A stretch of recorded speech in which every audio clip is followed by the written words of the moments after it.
خود کافر هستی، ما با تو کار نداریم. آیسگی لعین، ما با تو، اما با پیغمبر ما کاردار نشو، با دین ما کاردار نشو، با قرآن ما کاردار نشو. یا الله، آن روز کی غیرت میکند؟ پیشگاه پروردگار برات. چگونه در این دنیا پیشگاه پرزیدنت ها رفتند غیرت نمیکنند؟ حاکمای ما که مثل خشان یک انسان دخیای ای دوبای اومگی گرانش خطی یک هفته در لباسا میشینه. اینجا بسیار نمو داروهای گیاهی هستند، هستای برای پوچکی، یعنی برای گرده ها، سیسید اونیریز هستای، پراستاتید هستای، همچنین ژنسکی زداروی برای پامیت، شیتاویت که هستای، داولین نورم هستای برای آدمایی که دیل شدار میکنند، داروی سرس هستای، میناکسیدیل هستای برای ریش و موی سر، همچنین برای سمیوان برای بزبالشوی، اکس پیگمنت و صابون مار برای آدمایی که دروشون مارشی ندارن، همچنین برادر آدمایی که کسل ویتیلیگو میشوند، مردم ما تست میگن برای ویتیلیگو هستای برادر. شخصانی که خواهش گذشتن سرحد قزاقستان را از شهر مسکو دارند، برای شما بهترین کمپانی را توصیه می‌دهیم. کمپانی دارای ماشین‌های زمانوی است. شما را آمده از جای زیستتان گرفته با سرحد قزاقستان برده و ساق سلامت با خواست الله آورده میرسانند. در دکومنت‌ها یگان مشکلی باشد خودشان حل میکنند. و خوبی کمپانی در این است که برای زنها امکانیت رفتن را داده است با ماشین‌های مخصوص و راننده زن باشد و از نام شبکه دکتر بختیار گپ زنید برای شما تخفیف کرده می شود. معلومات بیشتر بر رقم‌های روی اکران بوده تماس بگیرید. خداوند در وقتی به خانه تان رفتن ماشین زنتان که دیگر به نیتی بد، خداوند این برداشته تان کند. دعا کنه پروردگار کسانی که هر کی که نباشد، خدایا تو خود شنوا هستی، خدایا تو خود بینا و دانا هستی، کدام از این بندگانی تو به قصدی بد به این خانه تو میبیان، رساندنی به اسلام میبین، پروردگار تو صاحب بطش هستی، صاحب انتقام هستی، صاحب تمام قوت هستی. خدایا وی هلاک کن، خدایا خاندانش خار کن، خدایا در راه ور مبتلای به صدمه اتومبیل کن که آیستگی لعین هرچی شوخی دارد احکام دین شوخی ندارد. تو خود کافر هستی، ما با تو کار نداریم. آیستگی لعین، ما با تو، اما با پیغمبر ما کاردار نشو، با دین ما کاردار نشو، با قرآن ما کاردار نشو. یا الله، آن روز کی غیرت میکند؟ پیشگاه پروردگار برات. چگونه در این دنیا پیشگاه پرزیدنت ها رفتند غیرت نمیکنند؟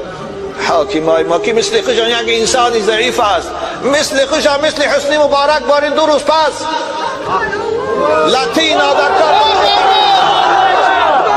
پیش همونها رفتن غیرت نمیکنند، از همونها پرسیدن جرأت نمیکنند، پیش خالق آسمان و زمین ده میشود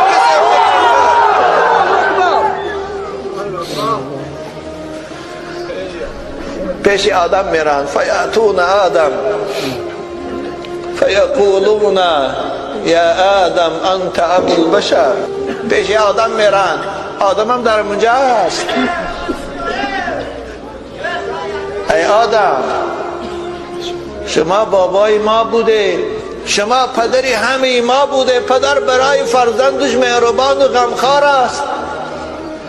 تو انسان بودی، خداوند تو را به دست قدرتش آفرید، در تو جان دمانید، به خاطر حرمتی که داشتی ملائکه هاش امری به سجده کردن تو کرد.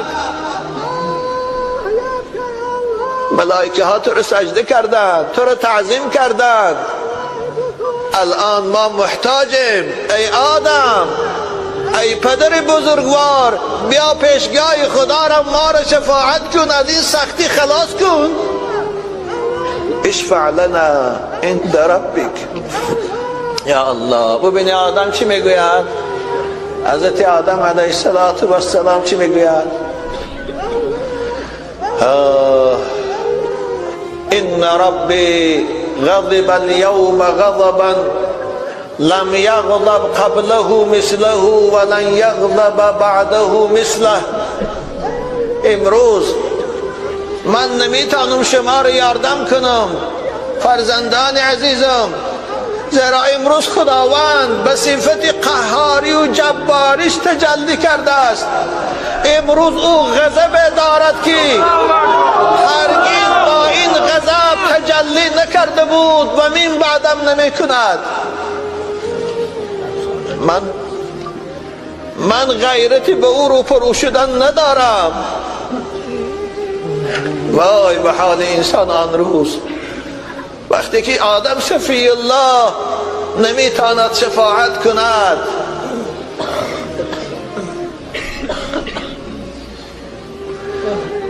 آدم چی گفت؟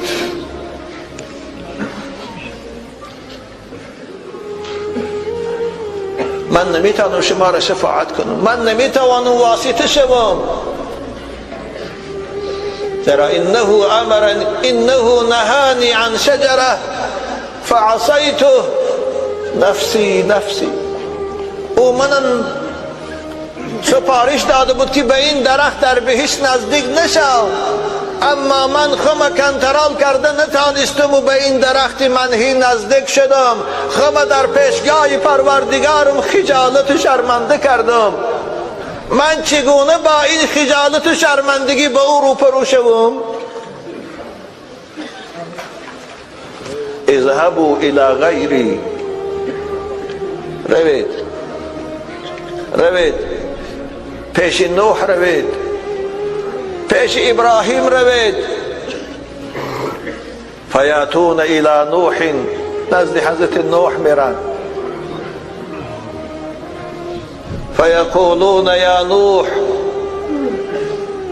انت اول الرسل الى الخلق وسماك ربك عبدا شكورا اشفع لنا عند ربك الا ترى الى ما نحن فيه الا ترى الى ما قد بلغنا. پیش حضرت نوح میرن، نام نوح که میشنوان، گریان ای نوح پیغمبر خدا، تو اولین پیغمبرها هستی در روی زمین بعد آدم. خداوند تو را دوست می داشت، تو را عبدن شکور گفته صفت کرد. آخر ببین ما چی حالی سخت داریم، ببین ما چی عذاب ده گرفتاریم. آخر ما را خلاص کن، پیشگاه پروردگار رو ما را شفاعت کن. یا الله، نوح چی میگه؟ فیقول نوح یا الله. نوح پیغمبر مرسل چی میگوید؟ ان ربی غضب اليوم غضبا لم يغضب قبله مثله ولن يغضب بعده مثله انه كانت لي دعوة فدعوتها على قومي نفسی نفسی. یا الله. حضرت نوح میگوید عزیزان من نمیتونم پیشگاه پروردگار خود روم، من خود خجالت و شرمنده هم. زیرا که خداوند برای هر پیغمبر یک دعای اجابت میشدگی داده بود و من این دعای اجابت میشدگی را برای قوم خود، امت خود کردم و امت ما هلاک ساختم با طوفان و من خجالتم. چگونه پیشگاه پروردگار روم؟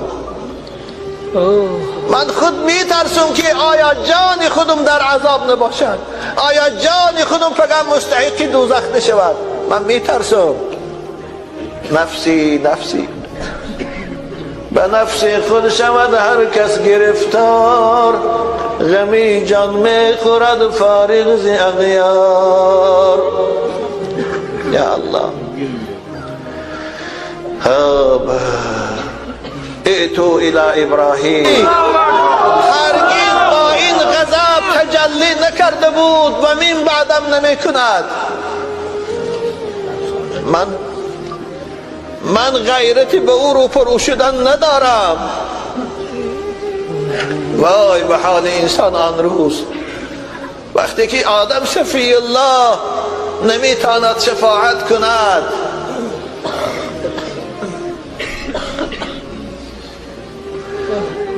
آدم چی گفت؟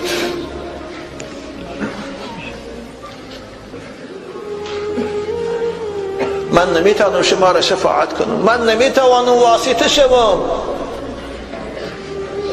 ترى انه نهانی عن شجره فعصیته نفسی نفسی. او منم سپارش داده بود که به این درخت در بهشت نزدیک نشو، اما من خودم کنترل کرده نتانستم و به این درخت منهی نزدیک شدم. خودم در پیشگاه پروردگارم خجالت و شرمنده کردم. من چگونه با این خجالت و شرمندگی به او روبرو شوم؟ اذهبوا الى غیری، روید پیش نوح، روید پیش ابراهیم، روید. فیاتون الى نوح، نزد حضرت نوح میرن. فیقولون یا نوح انت اول الرسل الى الخلق وسماك ربك عبدا شكورا اشفع لنا عند ربك الا ترى الى ما نحن فيه الا ترى الى ما قد بلغنا.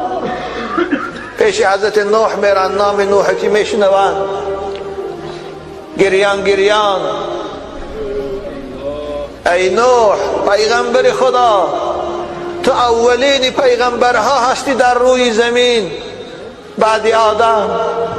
خداوند تو را دوست می داشت، تو را عبدا شکور گفته صفت کرد.